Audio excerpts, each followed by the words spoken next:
কালাইন পুলিশের নাকা চেক গেটে আটক হলো শিশু ও মহিলা সহ 9 রোহিঙ্গা নাগরিক।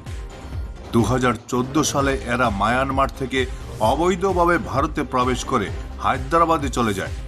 সেখানে তারা দিব্যি কাজকর্ম করছিল, কিন্তু বর্তমানে সেখানকার প্রশাসন কঠোর হওয়ায় তারা আবার বাংলাদেশে ফিরে যাওয়ার উদ্দেশ্য নেয়।